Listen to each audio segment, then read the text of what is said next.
Hello and welcome to the Any Given Sunday Australia podcast, the only podcast that's still getting up at 5 a.m. despite there not being any NFL games on.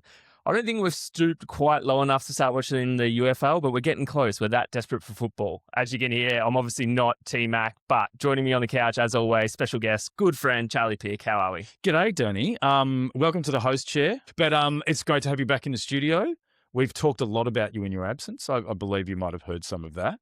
Yes, I did. And it's nice to be here to actually defend myself as well, and my birds, and the fact that I'm apparently now bringing a pandemic back into Australia. That was probably my favourite one of it all.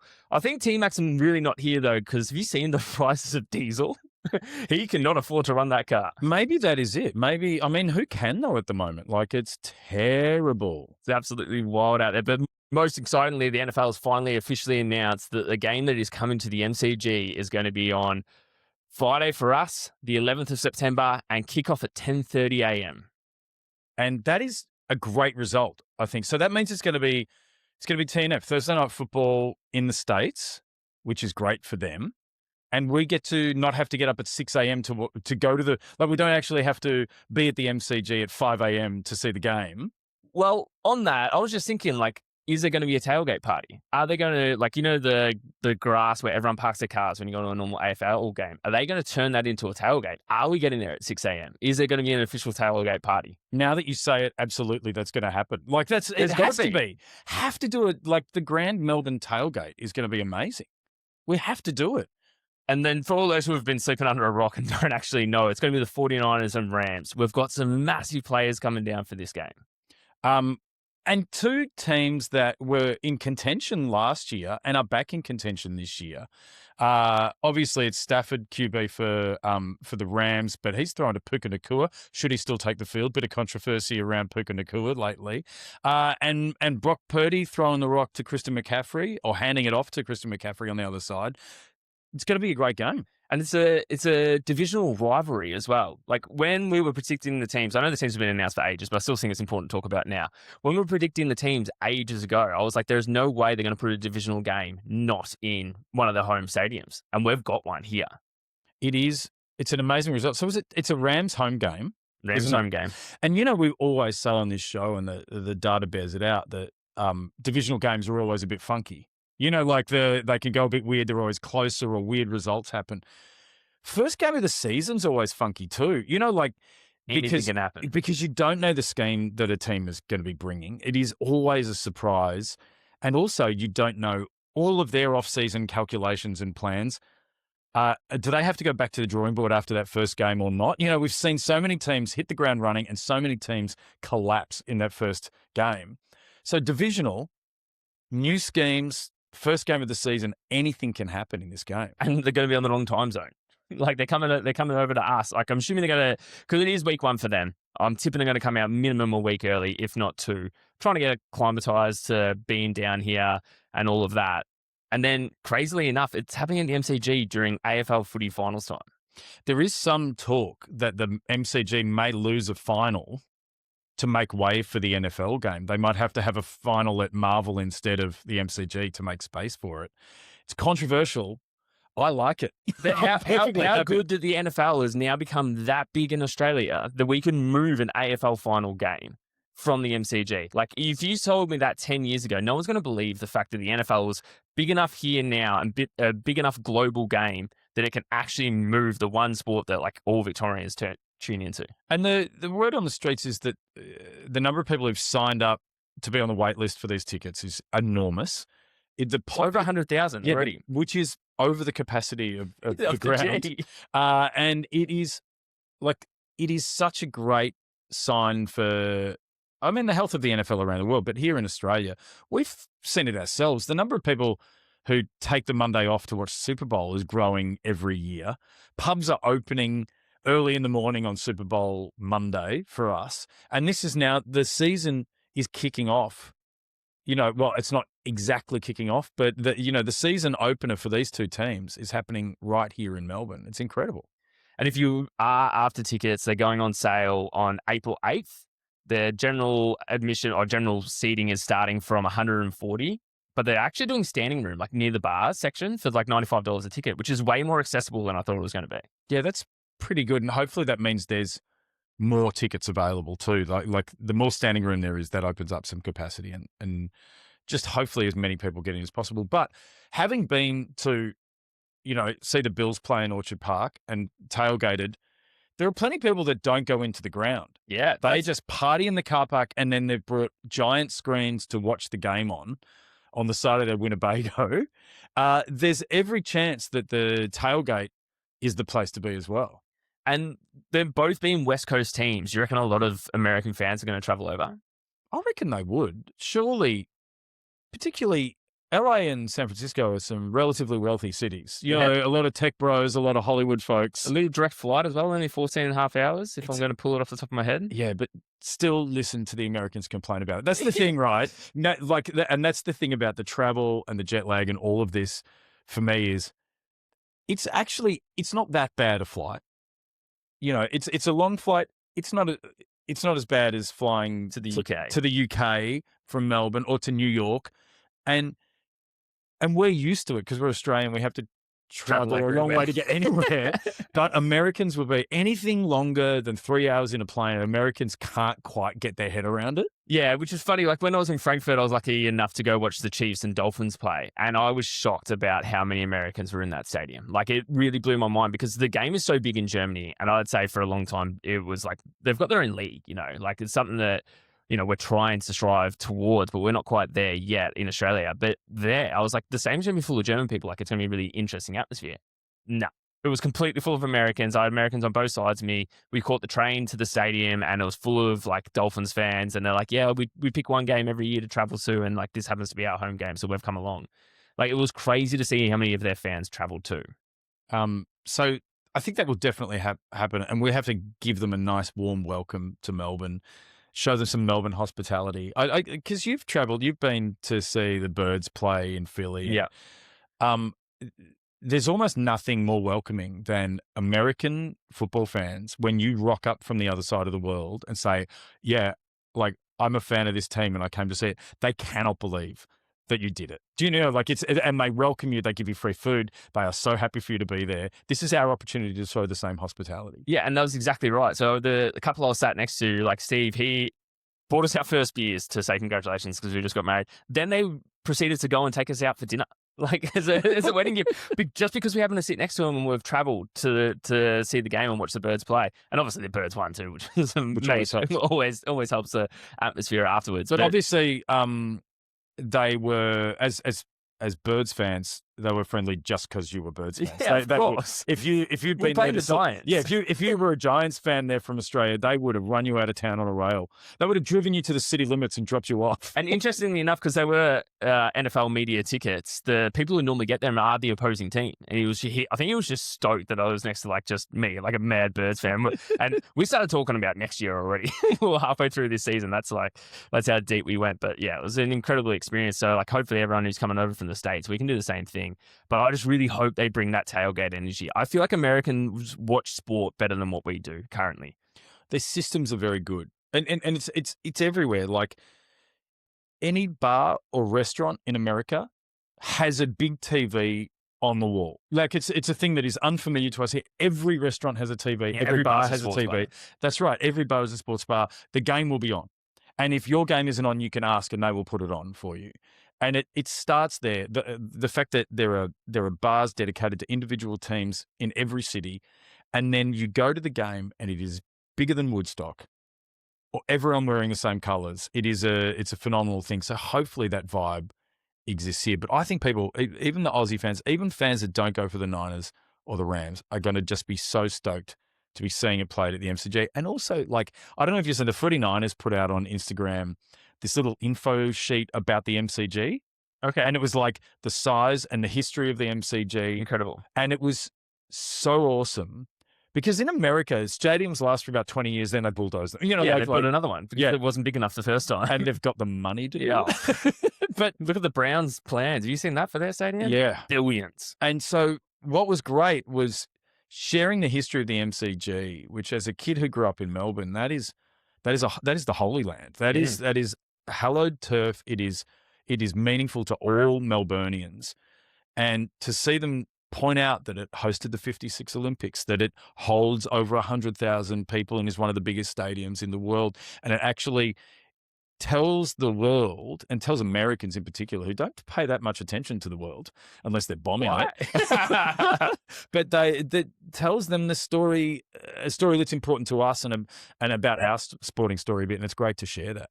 Yeah, and if any American fans are coming over early and you listen to this podcast, thank you for one. But two, go do the MCG tour. It is so worth going. Like, we've just touched on a little bit of the history there, but it goes in depth, and it's just incredible just to walk around and just to be there and, like, you know, feel the atmosphere of the stadium while no one's in it as well. Like, I think it's very important. It's a pretty incredible place. So that is coming up. That is in September. September 11th, easy date to remember, because you're not allowed to forget it. Unfortunately, it is an easy date to remember. So we're treating this like it's actually the opening game, but the real opening game is going to be played on a Wednesday night for the first time ever in America. So on the 9th, it's in Seattle. They haven't obviously announced the schedule, so we don't know who they're playing. But what are your thoughts on who potentially could be the opponent? Well, it has to be a blockbuster, like they want Super Bowl rematch. Yeah, My issue with the Super Bowl rematch, right? And I reckon the NFL like script writers are going to be looking into this. The Super Bowl was a little bit of a snooze fest. It was a little bit slower than I think a lot of people would have wanted, unless you're a Seahawks fan. So are they going to try and put those two teams up against one another when potentially the highlight of a lot of people's Super Bowl week was actually Bad Bunny's halftime performance? Yeah. Do you think maybe they're waiting to find out if the Patriots actually trade for AJ Brown? If they get AJ Brown, they go, all right, I think this could be more competitive.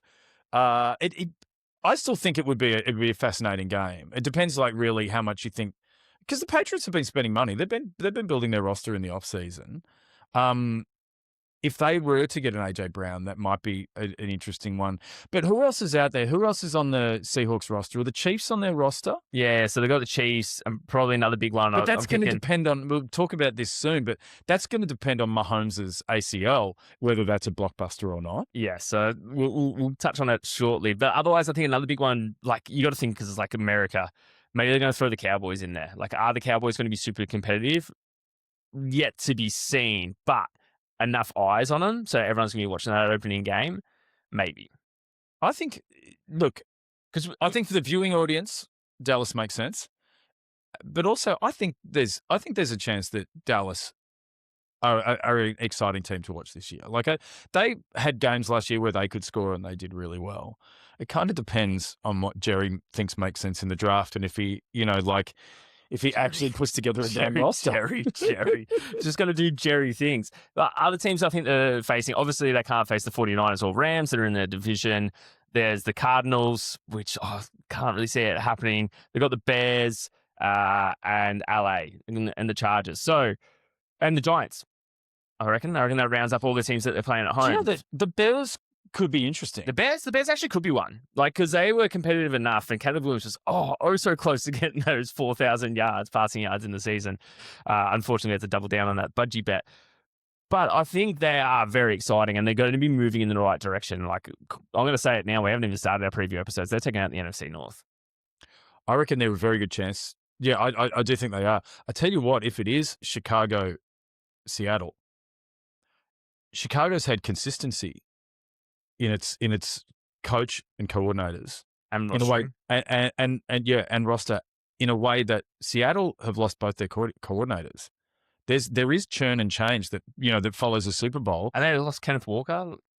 Yeah, I mean, which once again points to the Chiefs. Exactly. Because it makes it more of a blockbuster. Kenneth Walker revenge game. Not that it's a revenge game. He won a ring for them. Like, everyone's happy and friends, but like that could make that spicy. Yeah, and another thing that has made it spicy, I know we're jumping an article, but it's related to the Seahawks, so we're just going to touch on it now. JSN signed a monster contract. Like, he's averaging over $42 million a year. He's in the 140 plus for the 4-year deal that he signed. It is a crazy deal, highest paid wide receiver.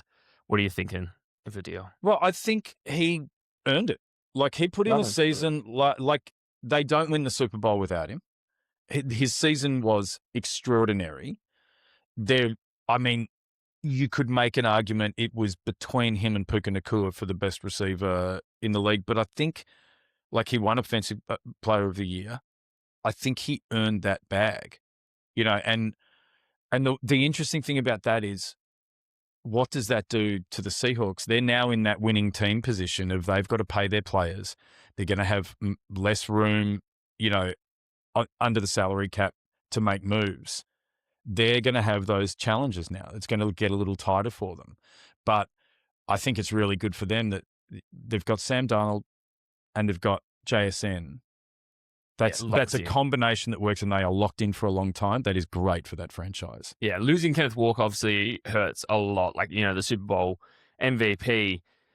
But you just see it sometimes with running backs, don't you? Like the teams are just happy to go through the draft and pick up a running back and just run him to the ground, essentially. But someone like Kenneth Walker, who was such a game changer and who did make all the difference in the Super Bowl, I think it is going to hurt him.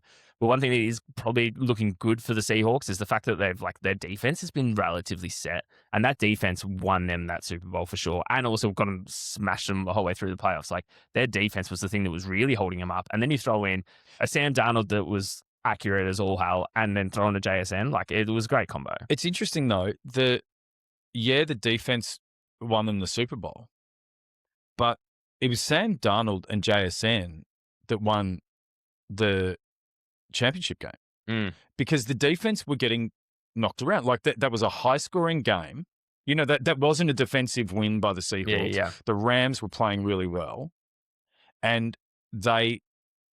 Like you have to look at that and say, when the pressure was on, the offense lifted and did the job as well. It's part of why they even got to the Super Bowl. So it's smart and it makes them strong going into this season, but it'll be interesting to see over time how much that salary sort of affects what they're able to do. They're going to really have to draft well from now on because they're drafting right at the end of the first round.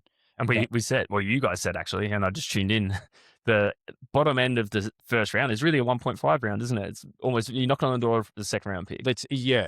And there, I think there is a lot of sense in if you're from about 26, 27 onwards, try to trade back and end up with a couple of second day picks if you can, because you're not having those guarantees. It's really the first 10 or 11 off the board, particularly in a draft like this, and we'll do a draft episode coming up and talk about it. But there are few guarantees that someone is going to be an absolute hit with that first round draft. And you have a look, at that back end of the first round, it's about a 50% strike rate that someone turns out to be a superstar that you end up signing to a big contract that is a difference maker. And I reckon that's happening more and more. Like we used to see drafts where you're seeing 20 of the 32 teams have picked someone absolutely solid. And now I reckon we're dropping back down close to that 15, 16 mark. And before we know it, we're going to be dropping down to that 10. Hopefully, as the college kids keep on getting better and better, we see less of that. But I feel like at the moment, we're having a little dip in the first round. It's interesting though as well that because of the NIL deal, kids are staying in college longer to make some money before they get to the NFL.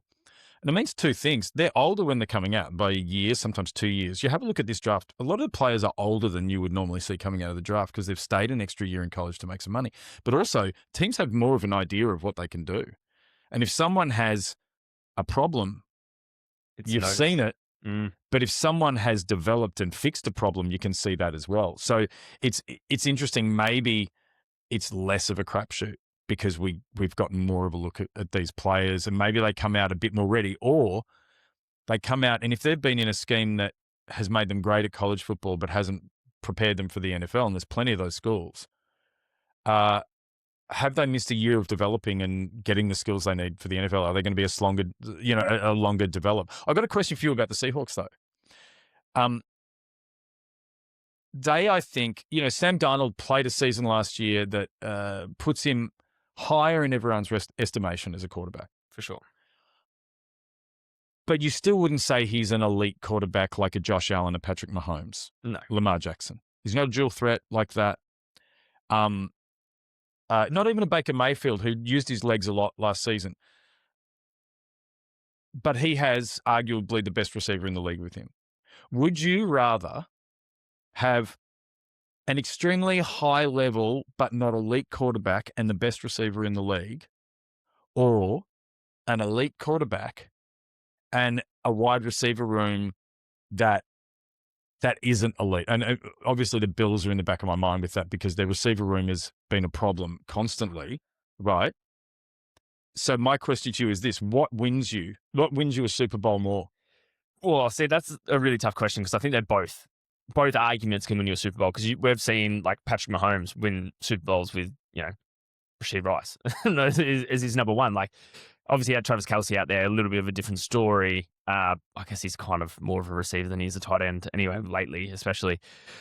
It is super tough. Sam Darnold played a team game, and I think that's super important. I think a lot of people aren't really like recognizing it in his game. He did everything possible for the team to win, which takes away the ego. So then you get your quarterbacks that have a massive ego, like let's talk about Lamar Jackson here, who then goes, it dominates the whole season. Dual threat, all good, but then he puts it all on him, thinking he's the one that's going to be able to, do everything on his own. Then he gets to the playoffs, and people have figured him out because it is just him, and his ego gets in the way, and then he loses in the playoffs. He's always a first-round exit in the playoffs. I think then you need a combination of being an elite quarterback, having a good enough wide receiver room so you've still got someone to throw to, but you also need to be a team player. And I think if you're a team player first, it doesn't matter if you're the best quarterback in the league or if you've got the best wide receiver room. If you're a team player and you can fit your system, that's the winning. I think there's an interesting, I think you're 100% right. And I think the best example is Tom Brady. Because, Tom Brady's the greatest quarterback of all time. He played team football the whole time. Like he played the game plan. He did exactly what was right according to what they had planned, what was right for the team, what he had on the field. He played the situation that was in front of him. The ego for him comes from when he holds up 7 rings and says, that's what makes me the best. Not one play on one day, not one throw, not one run. And I think that like the lesson is absolutely there. And then I think Mahomes plays a team game. I think I actually think Josh Allen does. He puts on the cape when no one else is doing it, like when he has to. Yeah. I think the issue with Josh Allen is like you still need someone there with you. Like you need at least they don't have to be a perfect wide receiver 1, but you need a little 1.5 in there, or a 2. Like what the Bills have been trying to do lately is just do everything by committee, which I like. But you need a full buy-in from the whole room. And I'm talking wide receiver room and tight end room. And then you also need your offensive line firing. And lucky for you, like you're running back, you're fine. Well, that's what I was going to say. Like, I think that made the difference. The way James Cook was this year, and last year was pretty great, but this year took some of that pressure off. But he still needs someone to throw to. It's not a Bills podcast. I think that is the interesting thing to look at the league because there are only so many elite quarterbacks. There are only so many that realistically, we're talking like what, 5? Yeah. I think that's right. 5's probably fair, I think, for the whole league as far as if we put him into the elite tier. Like elite is like, they should be winning Super Bowls. Yeah. Or would walk onto any team would sack their quarterback to get that guy. Yes. And so all the other teams, they need to figure out how to put it together, other than that. And I think it's interesting to watch. And it's particularly interesting. You have a look, the number 1 quarterback prospect is Mendoza. He's probably going to go number 1, probably go to the Ravens. Raiders. Raiders. I still don't think it's a good idea. Like I think he will end up being maybe 16th, 17th. Yeah, mid. Best. Yeah, he's a mid quarterback. And that's the best quarterback coming out of the draft. So teams have to know what to do if they don't have a Joe Burrow, Patrick Mahomes, one of the elite quarterbacks. Yeah, and what the Seahawks have done, and they've just proven it. They went out and got someone who was a team first player, and then they went on and won a Super Bowl. Like, they got their perfect fit. I agree, Sam Darnold is not at that elite level, but he's the perfect fit for the team at the time, and they proved it because they went out and got a ring. Moving on, though, we've spoken about the Chiefs a little bit. Did you see the video of Mahomes? He's out there slinging the ball, like throwing beautiful passes already. The Chiefs have posted, Mahomes posted himself. He's only 100 days out of an ACL tear. Isn't that scary? Like, that is scary for the league. It is scary for the league that wanted just another season where they didn't have to worry too much about Patrick Mahomes. I will say that the footage built a lot more confidence than when the Jets put out the footage of Aaron Rodgers throwing the ball when he was coming off his Achilles, and it looked like his right leg was made of wood. He couldn't steal. Yeah. That thing did not move. Just could not move. It was definitely better than that. So I mean, that's great for Patrick Mahomes. It's great for the game. It's not great for everyone else who just wants to beat the Chiefs. And, but it'll be very interesting to see who starts for the Chiefs at the start of the season. Like, is he ready to play? Because he's still got quite a bit of time if he's throwing like that. He can absolutely start. The big loser could be Justin Fields, who had a chance to start for the Chiefs for a few weeks. Surely you got to put Justin Fields in for a couple of games. Now you've got Kenneth Walker as your fullback guy. Justin Fields, I don't think Justin Fields is as bad as he gets the rap for. He's bounced around a couple of teams. I think when he was playing for the Steelers, he was definitely outperforming Russell Wilson. Then he went to the Jets. Well, it's the Jets. It's never going to end well for anyone. Sorry, Gino, who's heading there next.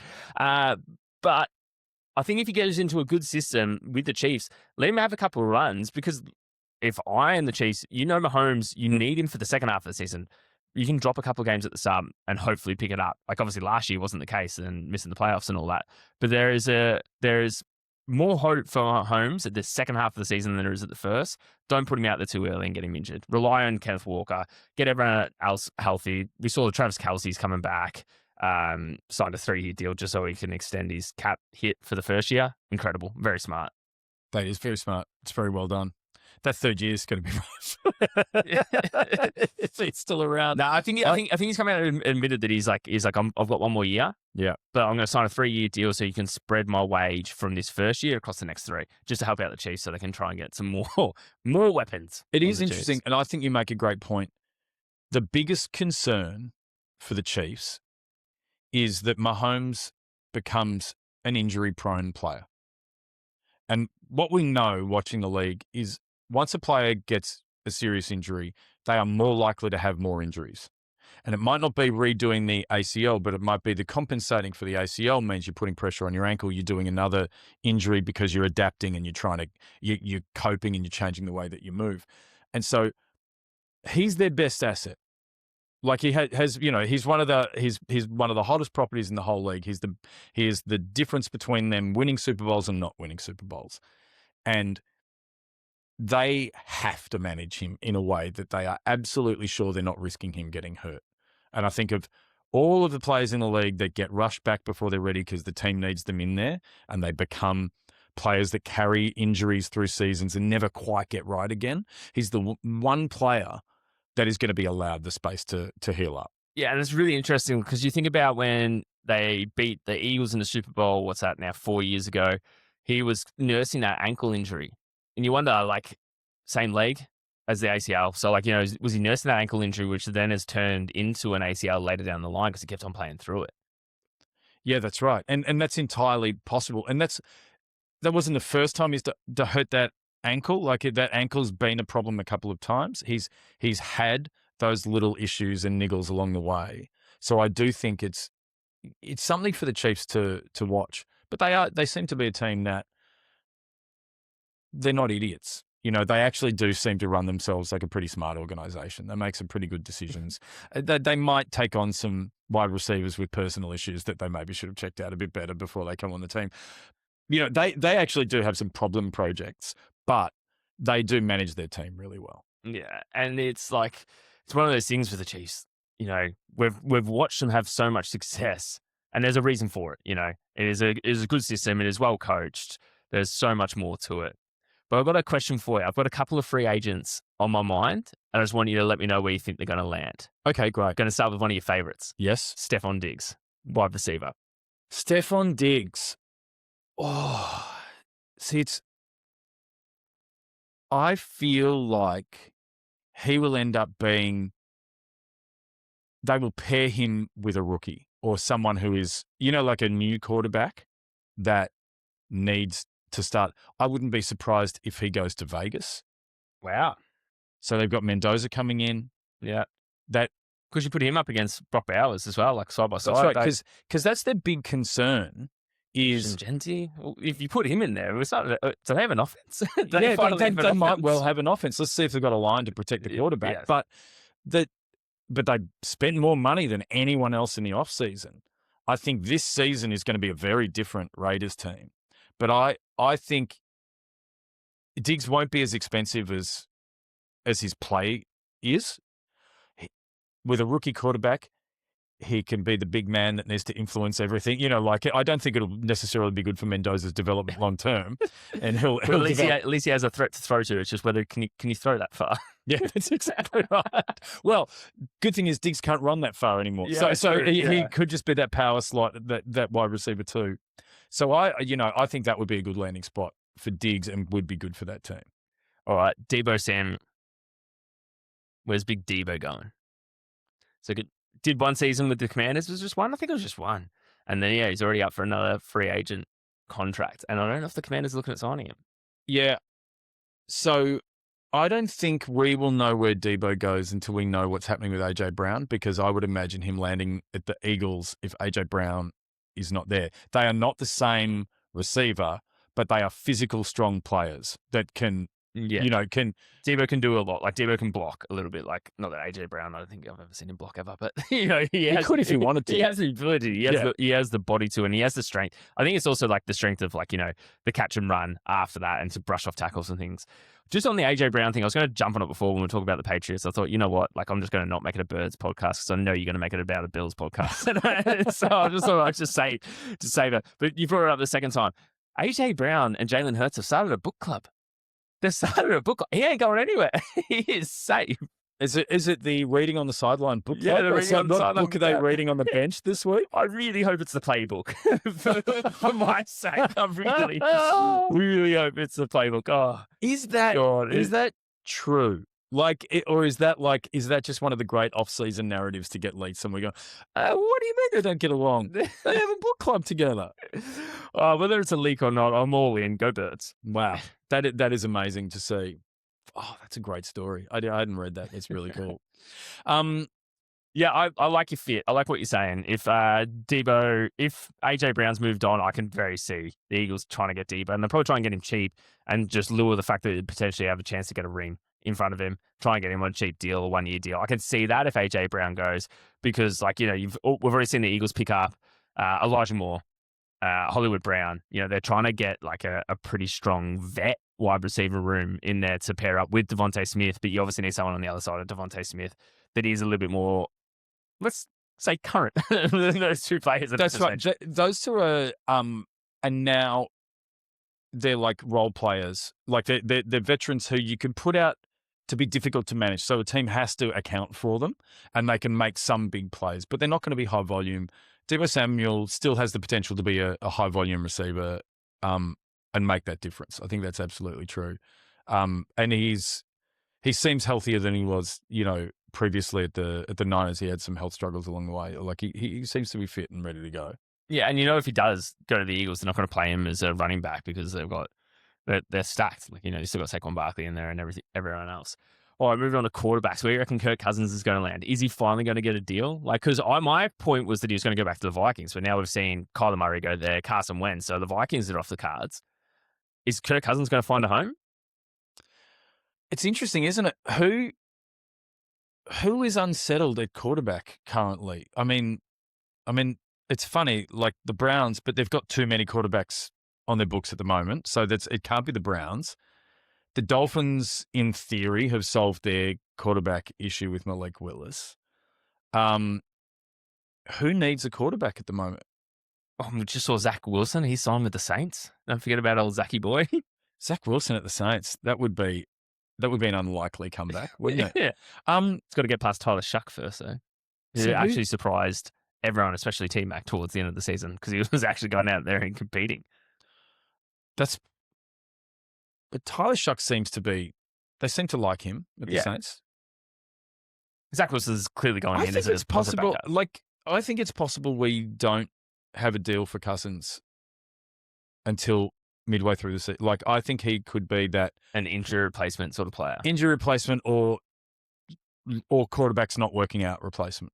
He could be that person, and it could be, have a look who takes a quarterback You know, like it could be I've got one for you. arguably, like this might be crazy, but like I can think of worse ideas than the Raiders taking Mendoza and you put Kirk in to start so Mendoza can have a proper apprenticeship. That was going to be my one. In Well, my I mind, got there first. yeah, So, I raised my hand and everything. I was being such a good boy in class. My pick for that was definitely going to be Kirk Cousins going on the Raiders because you've got that veteran QB who can at least be in there to give you some form of structure so you can get a start, get some wins on your belt, and then you see Mendoza take over towards the second half of the season because you know they're not going to make the playoffs. Let's be real, they're not going to turn around that quickly. Yes, they spent money. They should be competitive as long as they got a positive win-loss record. They're laughing because then they'll throw Mendoza in there. so the domino that has to fall for that, I think, because I don't think Kirk Cousins takes a cheap deal. No one has done better deals over their career than Kirk Cousins. He has done fully guaranteed deals, maximized his earning potential absolutely every step of the way. So if you're going to guarantee money for Kirk Cousins and pay him a decent, he's got to be a 35 at least. Like he's got to be a 35 million. Is he not still getting paid from the Falcons?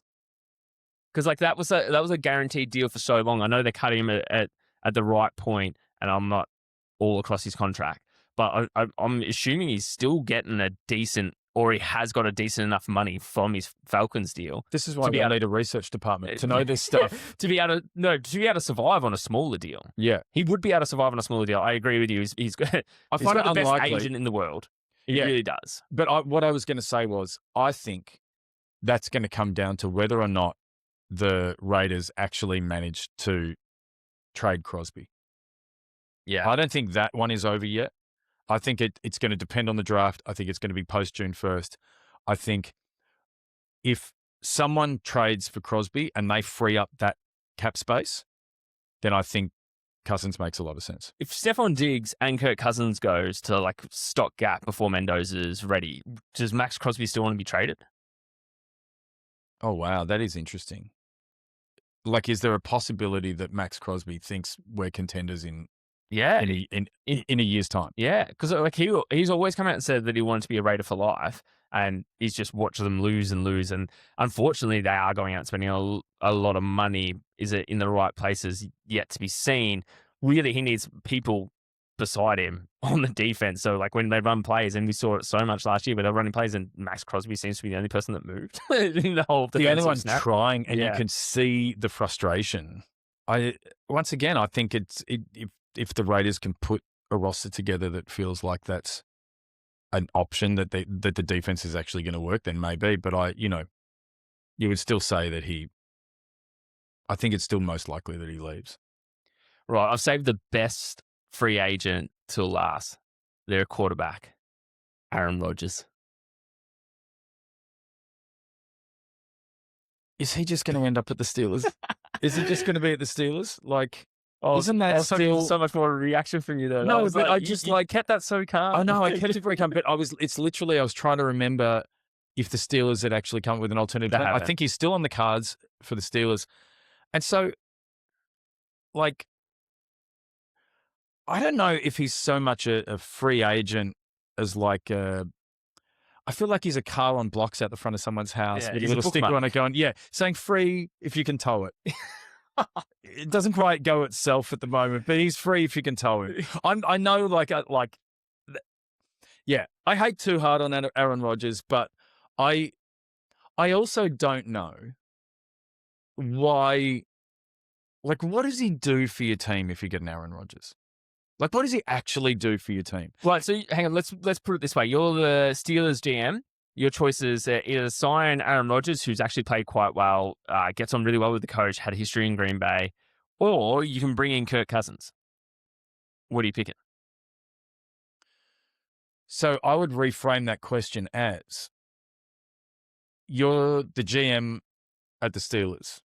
Do you bring Aaron Rodgers back for the same middling results that are the reason Mike Tomlin's not there anymore? It's a 500 season, but we never win in the division, in the wild card round, and we're never going to? Or do you actually try and do something to go further than that? I just don't think he was three-time MVP, two years in a row. He's MVP. This is where we need our number one Aaron Rodgers fan here. But multiple MVP, like he's going to be in the Hall of Fame. I don't question the fact that he's a great quarterback or was a great quarterback. I think his ceiling is too low now. I don't think he's going to get you any further. And if you're the Steelers, you've just gotten rid of Mike Tomlin after 20 years. Yeah, and had a winning season for all of them. And you got rid of Mike Tomlin. You have to be saying, what do we need to do to be the next, for this coach to be there for another 20 years because we built something that has an identity. And I don't think it's with Aaron Rodgers. But do you think it's with Kirk Cousins? I think it could be with Kirk Cousins. You reckon Kirk has enough in the tank that he can switch it around and go back to the Kirk you like that of old? I think I feel like he is still as driven. I think he's more professional. I think he's more of a team player. And I think he's someone that can sort of help them develop more. I actually do think I think he's a better quarterback right now than Aaron Rodgers is, yes. What a perfect way to end this episode. With T-Mac screaming at his phone, listening to this on his AirPods, going, what? Oh, so good. I'm glad we can do this when he's not here too, so we don't have to hear him clap back. But most exciting thing, as we spoke about off the top, the game in the MCG officially been announced. Tickets go on sale on the 8th. Sign up to the pre-sale or whatever it is to make sure you get alerts about it. But you don't want to miss out on that. No one wants to miss out on that. It's going to be the biggest event of the year by far, and I'm calling it now. Yeah, it's going to show the AFL Grand Final a thing or two. 100%. And I think it's going to be one of those special, unique things. Hopefully we get it year after year after year, like we've seen the games in Germany and Ireland and England and all that sort of stuff. But there is a chance this is the one and only. There is a chance. And that is something you do not want to miss out on. But I also think if it will sell out, if 101,000 people go and watch an amazing game of football and it's an absolute spectacle and the whole city gets behind it, then that is so good for the NFL that they will want to keep coming back. Yeah, and that's what we want. That's what we want to see. We want to see the NFL come back every single year because as much as we do, like especially me, like flying to the States to go watch your team play at home, having a team come to you, think about all the costs that you're going to save, especially in this bloody economy right now. It's going to be so good. And we will be, like, we've got room on the couch for Puka Nakua. Yeah. We've got room on the couch for Brock Purdy. Stafford's welcome anytime. Do you know what I would love? It's quite big. I would love to get Mike McVay. Oh, that would be incredible. Coach McVay, what a dream guest. No one is a better talker about football than McVay. No.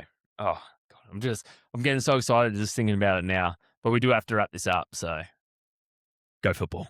Go football.